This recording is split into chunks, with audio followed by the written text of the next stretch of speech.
This is a variation in embodied metaphor, or as Tony puts it, variation in the experience of embodied metaphor. And then I put that bit on the end, theoretical and real-world consequences, because what I'm going to talk about is a little bit of work on the theory side, but I'm also going to be looking after that at some implications of my work for people outside of academia, outside the metaphor world. So I'd just like to begin with a quote, and this quote is taken, I should warn you, this is rather a sad quote, and I should also warn you that there are elements of this webinar that might be a bit hard-hitting in places for people. So if you don't want to listen to all of it, actually I won't know if you, normally at this point I say if you want to put your headphones in or leave, but I won't know if you're doing that, so I'll understand. Anyway, this is quite a sad quote from a woman who is writing in a forum for people who've experienced pregnancy loss, in her case, stillbirth. And it's a forum, an online forum that allows people who've experienced this to share their emotions, to share what they've been through with others who might be able to help them through the experience. And this is what she says. She describes her baby's death in this way. She says, "This process of moving through his death and the life we had already built around us, his too short existence, is our own to deal with. I know this, but like all of us, I look for insight, some key that will unlock the endless hallway of doors now closed in front of me. The problem is," she goes on to say, "I don't actually look at grief as a series of doors to unlock over time. Rather, it feels much more like I'm standing behind a wall. It's a wall without a door and without a key." So you'll see here that when she's talking about her grief, she uses an awful lot of metaphors. They're all the things that are italicized and in bold. And that these metaphors draw on very kind of physical experiences. They are kind of, you can almost feel yourself walking along that corridor with her and seeing these doors and struggling and trying to get through the doors and finding that they're locked. And then you see that she kind of, she changes her metaphor. Actually, she's not really behind in the corridor anymore. She's standing behind a wall, and then it's a wall without a door and without a key. And this little extract says a lot about metaphor first, and I think there's a lot of people who have shown before me that when people use metaphor, they tend to mix metaphors up an awful lot, even though we all learn in school that you're not supposed to mix your metaphors. People use lots of metaphors to share their experiences, because a single metaphor can very rarely do justice to a whole experience. And you'll see, as I said, they're very physical metaphors. To some extent, I would describe these as embodied metaphors. And I'm going to come to this idea of embodied metaphor now. In that they're embodied insofar as they use a very physical bodily experience to describe a much more abstract experience. But to what extent are these metaphors actually experienced in a physical embodied way is something that I'm going to focus on, that's going to form the core of this webinar. So this is the structure of what I'm going to be talking about. So I'm going to be looking at what is meant by embodied metaphor, so metaphor that talks about abstract things as if they are physical embodied experiences. When and by whom are metaphors embodied? And then I'm going to use the kind of findings that I draw from that first theoretical part of the webinar to talk about three applications of my work, one to pregnancy loss, one to advertising, and the third one, which is perhaps the most hard-hitting, to the experience and practice of child abuse that relates to faith and belief. So starting with the embodied metaphor, and I'm sure there's a lot of metaphor people in the audience. I saw a few names popping up there who'll be familiar with these ideas, but maybe a lot of people who are not so familiar. These are the ideas that we construct many of our abstract concepts in terms of much more physical entities. So we often talk about importance as being weight. So the idea that this is kind of like a very heavy topic, or maybe it's going to be a lightweight webinar, we don't know yet. Resemblance is proximity. So if something is like something, then we talk about it in terms of it being kind of close to it. So you might say, this shade of blue is quite close to this shade of blue. I don't know if you can see this on the webcam. They're not actually close in physical terms, or they don't have to be, but the closeness describes the fact that they resemble one another. And the idea that morality is cleanliness. So here you might talk about kind of like that was a filthy business, or she's got a squeaky clean reputation. And so there's some evidence to show that these are more than just things that we say. They're not just superficial metaphors. They actually kind of like have some kind of embodied physical, psychological reality. And there's some really fun experiments that show this kind of thing. So there's an experiment by Schneider et al. Where what they did was they gave people a book, such as this one, and half the people that they gave the book to had just an ordinary book, and the other half of the people had a physical weight concealed within the book. And then they were just asked, how important do you think the contents of this book are? And what they found was that people who had the concealed weight were more likely to say that the book contains important information than the people who had the lighter book. So there you've got like the physical manifestation of importance is weight. Similarly with resemblances proximity, Daniel Casasanto has done some really nice work here, where he's presented words on a computer screen like this, and just asked people to say how similar those words are in meaning. So how similar is pride to duty? How similar is anger to meekness?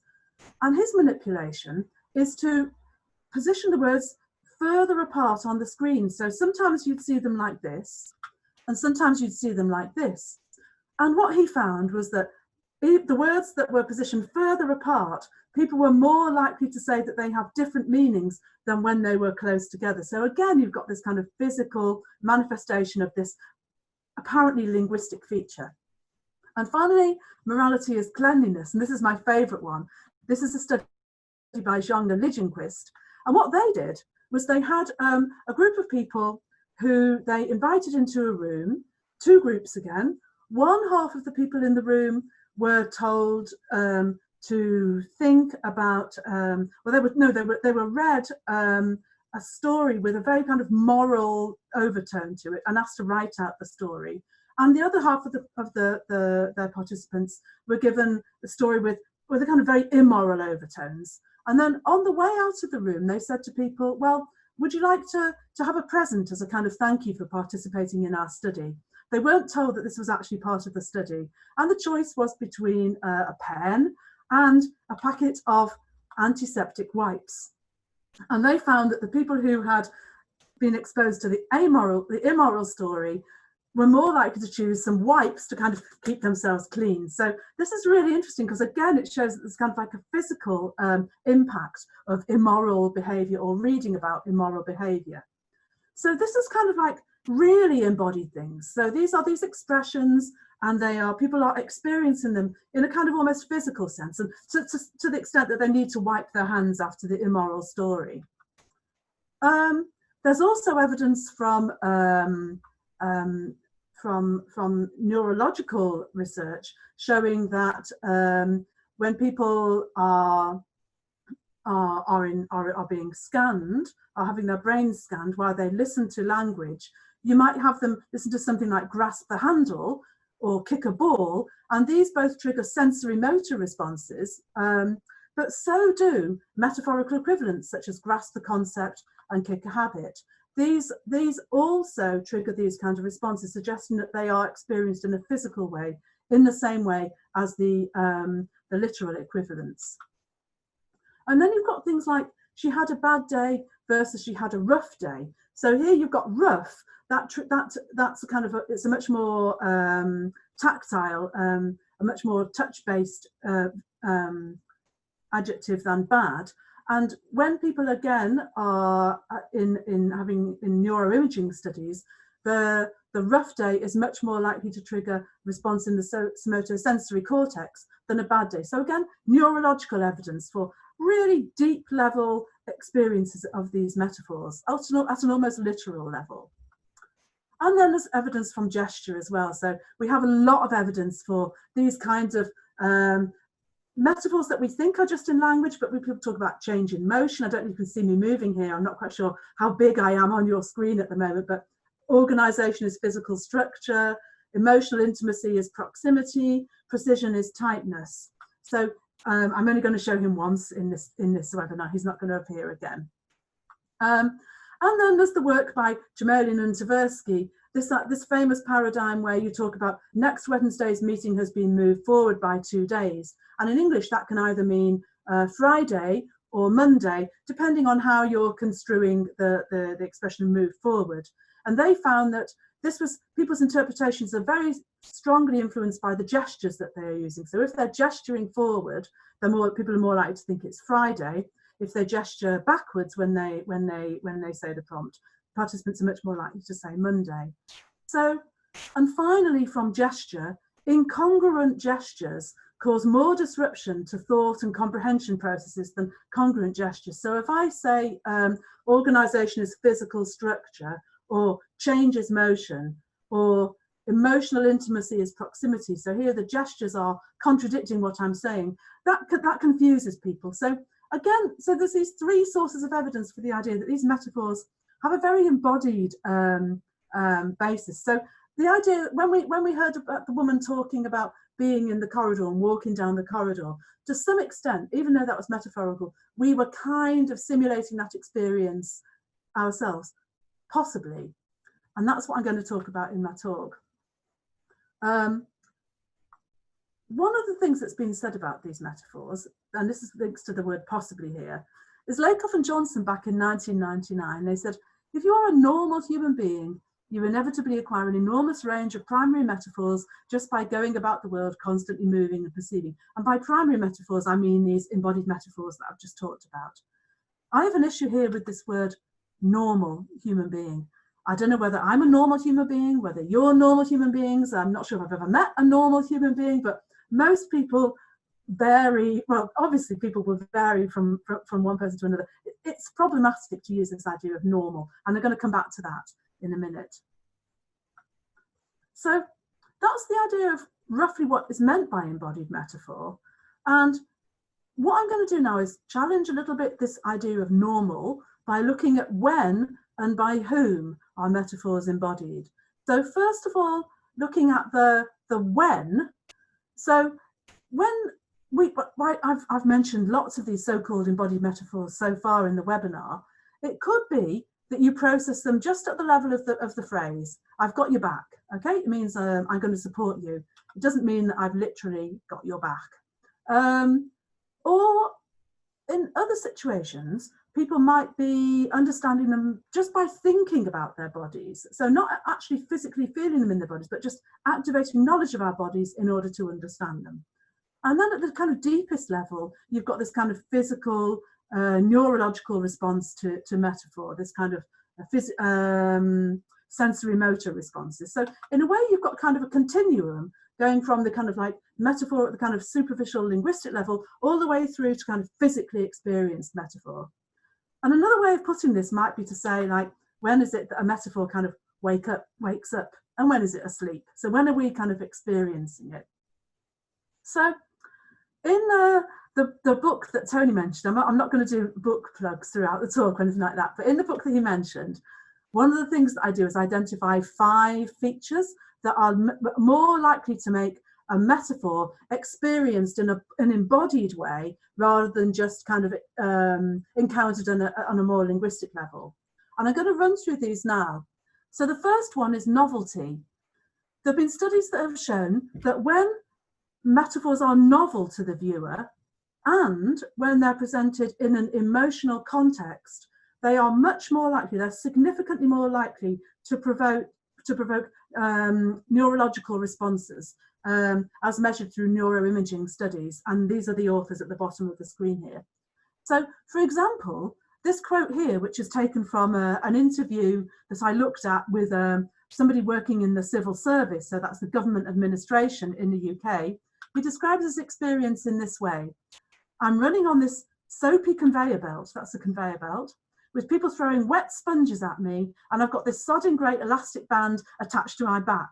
So this guy, poor guy who works for the UK civil service, this is how he describes his work. So this metaphor here, when we're reading it, if the research is correct, this one is triggering the sensory motor responses in our brains as we read it, because it's kind of novel, it's emotive, and it's very new to us.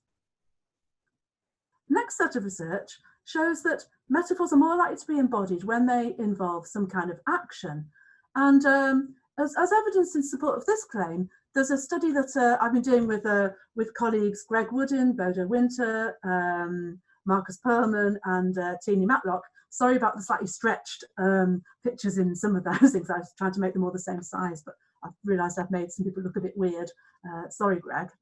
So what we did in this study, we looked at video extracts from the TV news archive and compared the gestures that people used when they were talking about things being high and low, or about when things were being when they were being used as verbs, so involving action, so to raise or to lower.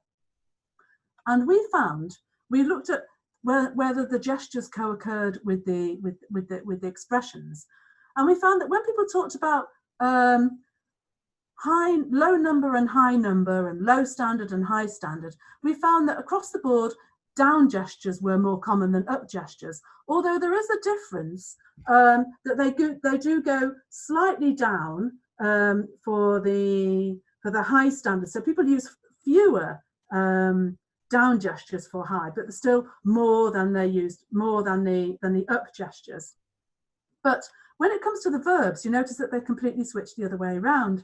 So here, when people are talking about the verbs, the gestures are more likely to be congruent with and accompany the verbs. So people are more likely to put their hand up when they talk about raise the standard than they are with high standard, and down for lower standard than with low. So this is a bit of evidence suggesting that these metaphors are more likely to be kind of embodied when they involve action, when they refer to action. The next one is a perspective. And here, this is research by Blomberg and Zlatev, and what they found, they looked at fictive motion. And with fictive motion, you've got this idea of a path. Maybe a path travels over rough ground, or the road goes towards London. The actual path, the actual road, is not actually moving anywhere. It's in our heads. We're kind of almost putting ourselves on the path and moving it forwards.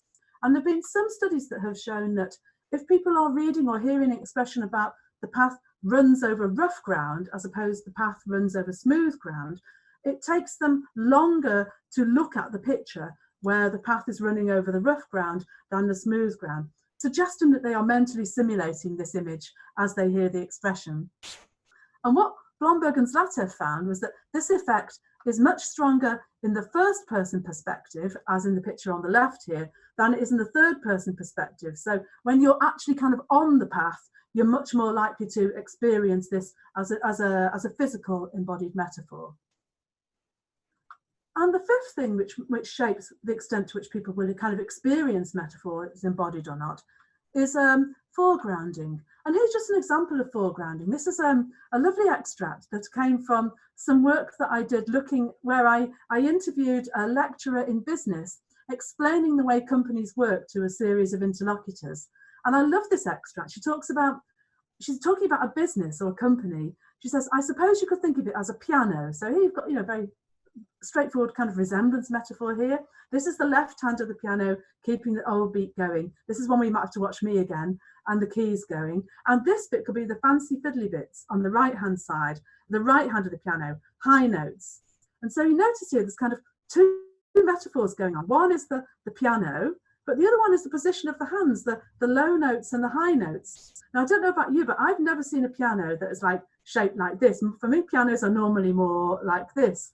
So here, the metaphor of the high and the low notes is coming out physically in her hands. And you notice that the interlocutor is attending to what she's saying here. So this idea is referred to as activated metaphoricity by Muller and Tag. And a really, really great read on this subject is Cornelia Muller's book, Metaphors, Dead and Alive, Sleeping and Waking. And she has this whole continuum of metaphors that are kind of semi-comatose, properly asleep, waking up, just dozing, etc. And that's the kind of idea that I'm getting at. And these are the features that I've just said influence how far along that continuum a metaphor is likely to be. Okay, so that's the when. Looking at the by whom now, you remember I had this quote that I said was a bit problematic that I was going to come back to. If you're a normal human being, you inevitably acquire an enormous range of primary metaphors, blah, blah, blah. They also say things like this. They talk about the prototypical person, the normal conceptual system, natural kinds of experiences, if there's some kind of like normal behavior. And generally, when people say these kind of things, they tend to be talking about people in the West, white, male, heterosexual, not disabled, so on and so forth. I'm interested in other people. So what about right-handedness as well? And how do other experiences shape the way in which people experience these metaphors? And this is going to be what I'm going to be talking about for the rest of this talk. So there's been some really nice research going on here. So you've had Daniel Casasanto has looked at how handedness shapes our idea of positivity and negativity being associated with left and right. So generally in English, and this goes back right through the kind of like the history of English, good is on the right, bad is on the left. And you even find it in words such as dexterous and sinister, or even the word right, you know, right is right, right is good. And he found in a very intriguing study where he had people imagining they were going to the zoo and imagining that they loved lions, but they really, really hated zebras. And he asked them just to draw in a square, or one square on the left, one square on the right, which square they put the lion in, which one they put the zebra in, and these squares correspond to cages. And he found that left-handed people are significantly less likely to always put the nice animal on the right than right-handed people. So that's a study showing how handedness can influence these so-called embodied metaphors. He's got lots of studies like this. That's just a snippet. Religious beliefs. My PhD student, Peter Richardson, who's now no longer a PhD student, has gone off into the world and produced all sorts of really great stuff on metaphor and religion. He looked at the journey metaphor in Christianity and Islam and found that whereas both people from both religions tended to employ the journey metaphor, whereas for Christianity, the journey is kind of with God, in Islam, it's more a journey towards God. So here you have manipulations of the same so-called kind of primary embodied metaphor shaped by religious belief. And Andreas Mossoff has found all sorts of different variation according to cultural and linguistic background that I'm not going to go into here because that's a huge whole other webinar. I hope you get a chance to see him. So again, in the book that I just mentioned, The Metaphors in the Mind book, I identify a number of factors that shape the experience of embodied metaphor. And you'll be pleased to hear that I'm not going to go through all of these now in the next 20 minutes. I'm just going to mention one, gender. And this is a study that I'd like to mention that I've carried out with Sarah Duffy and Bodo Winter.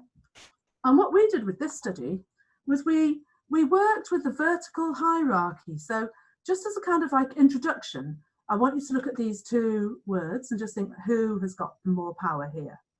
Presumably most of you are thinking like it's probably the king. What about if we swap it over like this? Who has more power now? Well, it's still a king, but it takes you a little bit longer to say that maybe. Certainly in Schubert's study, he found that in a reaction time study that people took longer to make that decision when these were in the incongruent position, suggesting that there is this kind of like vertical hierarchy of power that exists physically in our minds as well as just in language. Similar findings have been made for happy and sad, with people responding more quickly to positive words being at the top of the page and sad words being at the bottom of the page.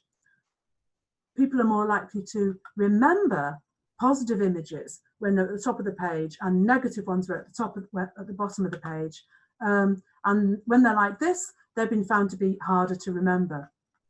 So what we did in our study was we took this study of the hierarchy with words like king and servant, and we took multiple items of this type, like teacher and student, etc., etc., etc.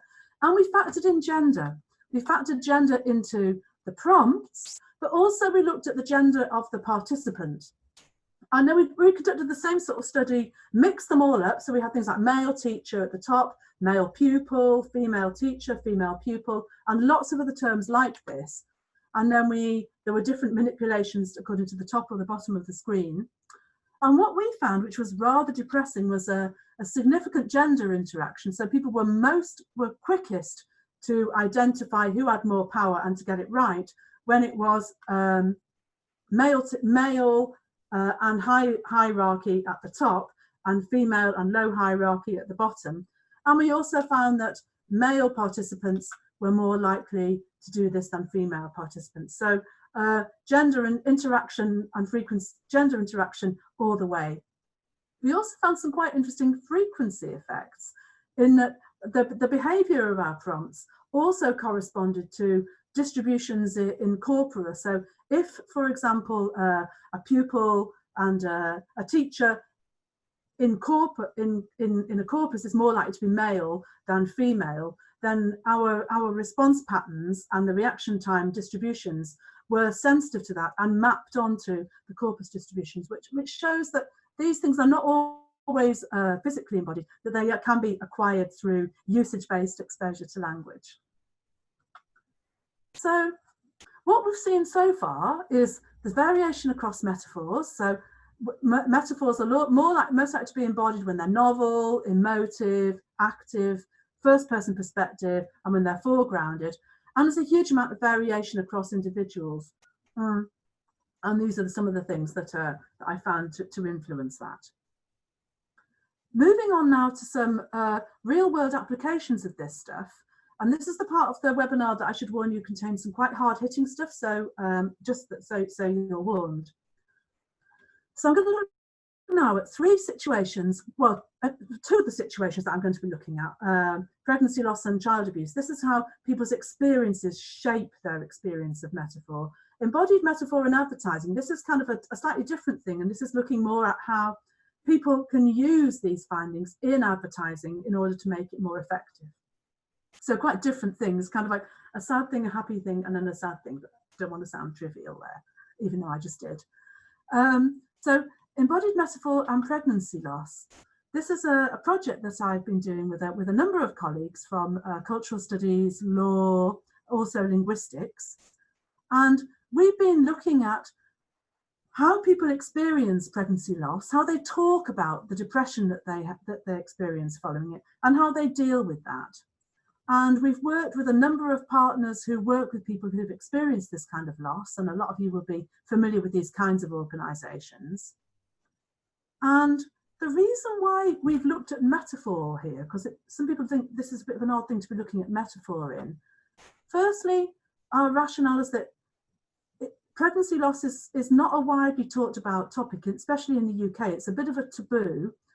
People find it difficult to empathise with it if they haven't experienced it themselves. And when an experience is not widely shared with the rest of society, metaphor is often the only tool that people have to communicate with. And it's been found that intense emotional experiences, and particularly negative experiences, tend to lead people to produce more creative metaphor. So we thought that looking at the metaphor would provide insights into the experience of pregnancy loss, how people are conceptualizing it and how they are sharing it with others. So in order to get the data, we conducted a number of interviews with people who've experienced the loss, plus those who support them and midwives and funeral directors.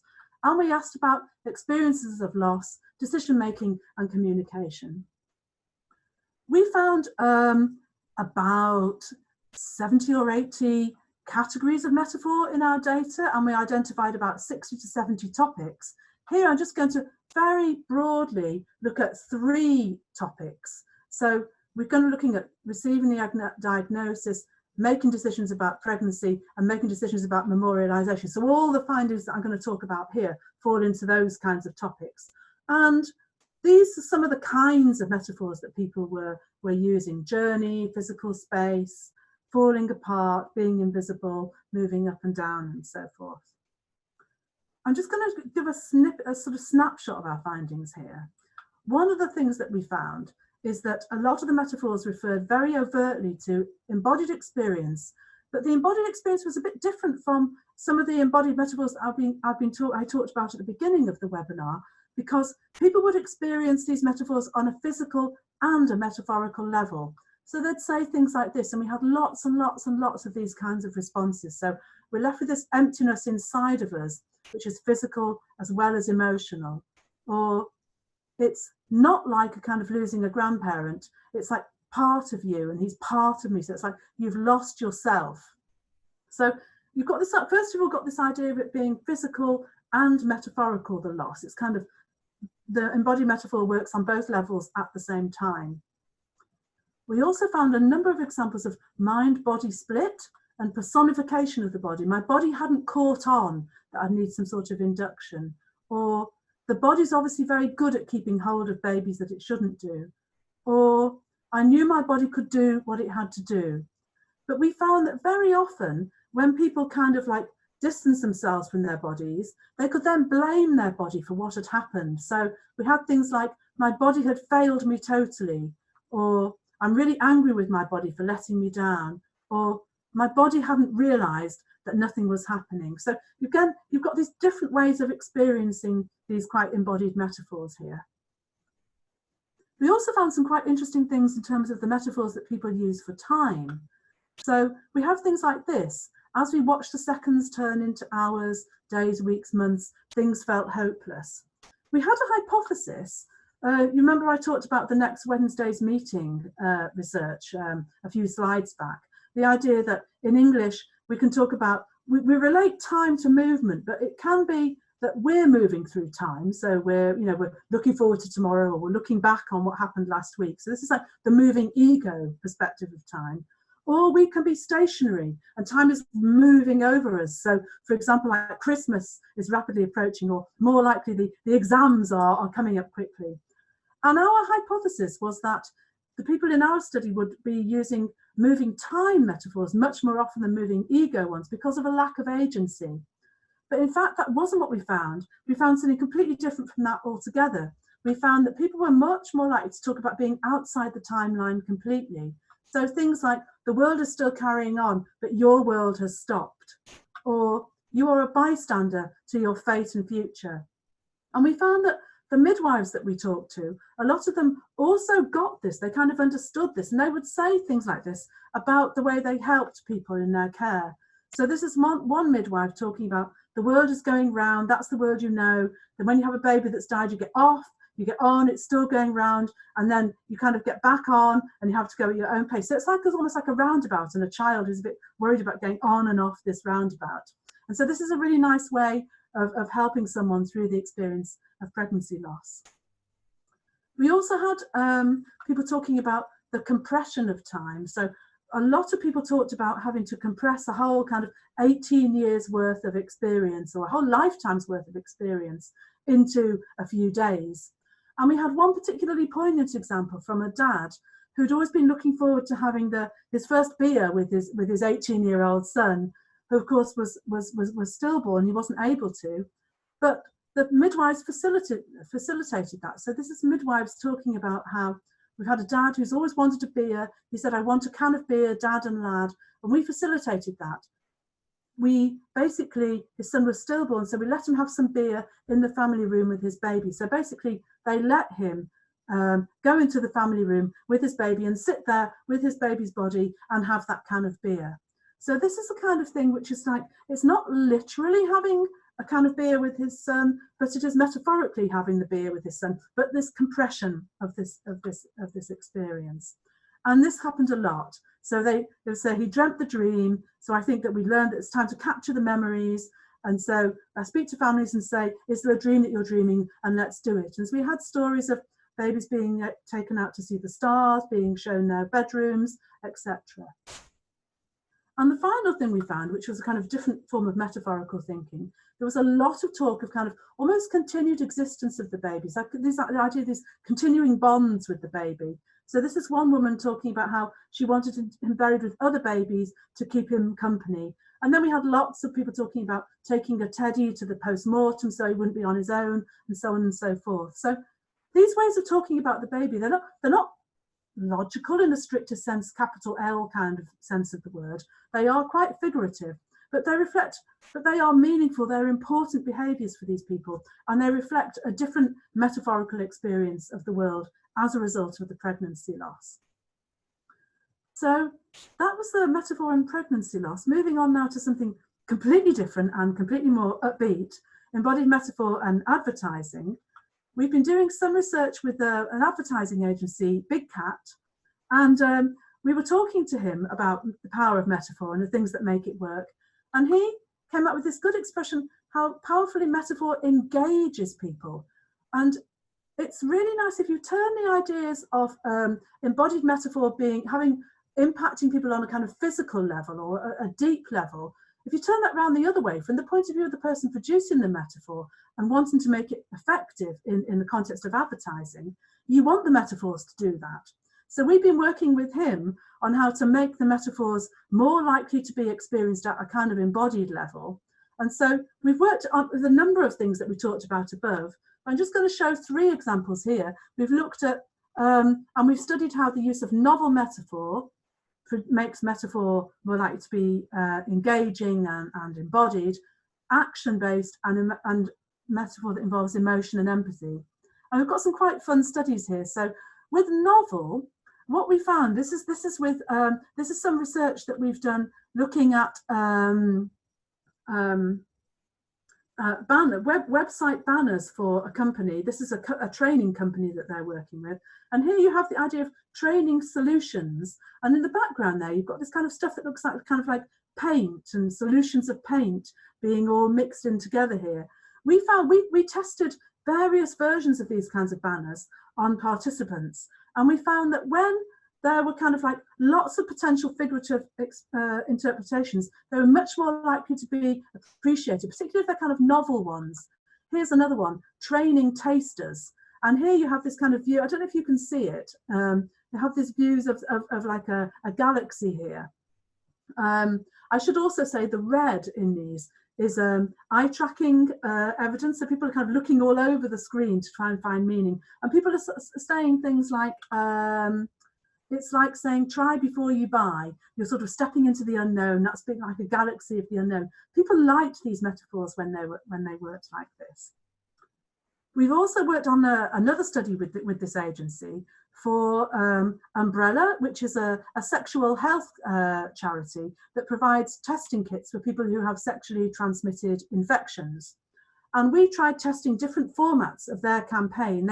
They developed a campaign which drew on parts of Birmingham and gave them kind of like comedy puns or comedy innuendos to give them extra meanings. And we tested creative ones versus conventional ones. So, for example, you have things like, I'm not going to explain what these mean because they're quite rude, but for example, I might explain some of them, like, for example, 𝗃𝗏𝗃. If you, 𝗃𝗏𝗃 is a part of Birmingham, and 𝗃𝗏𝗃 means that you quite like this woman called Beth. Copying a hand's worth, that doesn't need explaining. The ones on the left there, the creative metaphors, there are also places in Birmingham, but the expressions there are much more creative in and of themselves. And we found that when we tested these with potential clients, they were much more likely to appreciate the creative ones than the conventional ones. We also found that in this campaign, that metaphors that involve action were much more likely to succeed as well. So here we have, for example, three posters, each referring to some kind of like sexual conquest narrative, for want of a better term. So 𝗃𝗏𝗃 is that you like the woman called Beth. Popping in his mailbox is to describe the sexual activity, and is your ACOX green? That's kind of like the result, and therefore you need to go and get the sexually transmitted infection test. And these refer to different stages along in the narrative. For us, popping in his mailbox, this is the middle one, so it's kind of like got the kind of optimal amount of creative thinking that you need to do, and it's also the most active one. And we found that in our study of participants, we had hundreds of participants in the study, we found that they are much more likely to like the campaigns, the posters that focused on the sexual part of the narrative. Finally, metaphors that involve emotion and empathy. Here we worked with them on a campaign for a sponsored swim. So in this swim, people had to swim the English Channel, but not actually in the channel, but in their own local swimming pool. And it was sponsored to get their friends to pay, excuse me, pay them to swim a certain number of meters. And we had things like this. And we found that we compared the different posters that they were proposing, and we found that those where there's some kind of like emotional empathy with the person involved were much more positive than those where there was not. So Meet Helen, Queen of the Tide, and Meet Vicky, Channel Conqueror, these were much more successful and popular than posters such as these. Meet Marsha, Breaker of Waves, Meet Paul, the Human Shark. So Marsha, the Breaker of Waves, some people would say, well, you could break waves by just doing a belly flop into the swimming pool. It's nothing clever. And the shark, they transferred all the negative connotations of shark. No empathy with that whatsoever. So that's just some examples of the different ways in which people responded to adverts with different degrees of factors that might encourage them to be experienced at a more kind of physical level. Moving on to the very last part of the talk now, and this is a very sad thing here. This is actually people experiencing metaphor in an almost literal way. And you'll see there are examples here. I call it metaphor. For the people who are perpetrators of this kind of abuse, it's not necessarily metaphor. I should say, actually, before asking you to read the slide, that this is sadly a problem that is on the rise in the UK, with children being accused of witchcraft, often related to kind of particular religions, and there have been some murders as a result of this. And this is from a book that was written by a woman who had experienced this kind of abuse as a child, and someone working in sociology. And then this woman talks about when she was a child, she was living with her stepmother, who thought that she was a child witch, and she interpreted the vomiting when she was ill as witchcraft being vomited out. So here you've got kind of like a very physical, literal thing by the girl, but the stepmother is putting a metaphorical spin on it and accusing her of being a witch. You've got all these other kinds of practices associated with this kind of abuse as well. I won't read them all out because they're quite distressing. But you can see how they're all kind of like, there's some kind of metaphorical thinking going on behind these kind of extreme religious thinking here. And here as well. So here you've got like people being held under water. You've got this kind of metaphor of kind of like cleanliness is cleanliness, but also suffering. So that's kind of like back to this kind of like cleanliness is moral behavior that we were talking about right at the beginning. Or the having chili peppers and salt and ginger applied to eyes and genitals. Here you've got the kind of metonymy, and like the eyes are where the evil comes out, or the genitals are reproducing the evil. But also you've got the pain coming on at the same time, making the evil suffer. And often we found that, often in this work, the children, the victims of this abuse, internalize it because it involves action, because it's from a first person perspective, because it's an emotional environment. So again, remember all the things from the first part of the talk, leads to internalization. So we've got this very, very sad account here of the girl talking about how she was beaten with a belt buckle, stabbed with a stiletto shoe, chili pepper rubbed in her eyes, sliced with a kitchen knife. And she said, I felt evil and kept away from other children for fear of contaminating them. So here you've got this idea that she internalized this thinking herself. And when you look at this area, you find that of all these sources of variation, you find that all the ones in red here are issues. So generally the perpetrators, not always, but often the perpetrators are male and the victims are female. There's often stress and depression going on in the families. Schizophrenia is very, very common in the perpetrators, as you can see here. And here's an example of kind of like metaphoric thinking in a schizophrenic patient. It's just the Holy Ghost, it's the devil at work, it's not me, it's the devil. Religion is heavily implicated in a lot of this kind of abuse. And again, you can see these kind of religious metaphors, but taken to extremes. Morality is cleanliness, life is a journey, fasting is purification, evil is real and needs to be expelled. So kind of like extreme version of these metaphors going on here. Cultural and linguistic background, a lot of issues there, but also age. The victims of this are often children. And research that we've done in other contexts has shown that metaphor is more likely to be experienced in a cross-sensory way by children. They understand metaphor in terms of personal experience, much more likely to respond emotionally to it, much more literal. And here's an example of a study that we did where we asked children to just basically describe major and minor keys. And this child says, this one sounds like a bell, this one sounds like when you're dead. So you see how they kind of internalize metaphors here. So all of these factors come into play here. And I think that this is an area where metaphor research perhaps has the potential to make a difference and to improve things for people suffering from this abuse. So metaphor can be seen as a way of accessing the emotional landscape of the abuser and the abused. It's a way into understanding cultural practice, possibly as a vehicle for reframing. I'm sure a lot of you will be familiar with these framing studies from metaphor. This is an example of, not from a study, but just from a really, really nice extract from a debate a while ago now when Lithuania was looking for independence from the Soviet Union.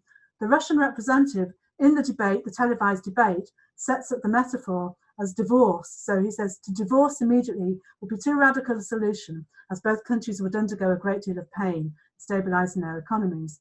Lithuanian representative picks up on this metaphor and twists it. So he says it cannot be said that we were going through a divorce because we were never even married. Lithuania was simply raped. And you see how he's won the argument here, absolutely hands down. And so this is what this suggests is that in order to kind of help reshape the thinking of the perpetrators here, perhaps what you need to do is get hold of the metaphors, access the metaphors that they're working with, and give them a slight adjustment rather than moving them completely to something completely different, but just to move them just a little bit, to tweak them, and then that's going to be more powerful. So studies of metaphorical reframing have shown that it's more successful if you're working with people's existing metaphors, so work with what you've got. If they're salient, personalised, reinforced. But in faith-based abuse, we don't really know that yet, but I think this is worth investigating. So in this session, we've looked at what is embodied metaphor, how does it vary, and we've seen 3 different situations in which it can be applied to real-world situations. We've seen that variation across metaphors varies. Embodied metaphors vary, or our experience of embodied metaphors varies according to characteristics of the metaphors, but also characteristics in individuals. We used lots of different kind of terminology throughout this talk. We talked about metaphors being embodied, activated, enacted, internalized, experienced. And I think that's basically because it's kind of like the idea of embodied metaphor is kind of like a kind of a bit of a radial category. All of these things are at play at certain times and to different degrees and different contexts. And the variation takes, I would say, at least 3 different forms. So it varies there's variation according to metaphor choice, so the types of metaphors that people choose, the intensity to which they're experienced, and whether they're experienced as a kind of a good thing or a bad thing. And this varies very much according to the context in which we're looking. But we've also found that metaphor theory has the potential to contribute in the real world in things like, for example, sexual health campaigns, helping people deal with the experience of pregnancy loss, and helping children who are the experience of abuse related to faith and belief. So that's kind of my summary. I'd just like to finish it by thanking all the people who I've worked with on this research, and to thank you for listening to me and sharing my work. So thank you for providing the opportunity. Thank you.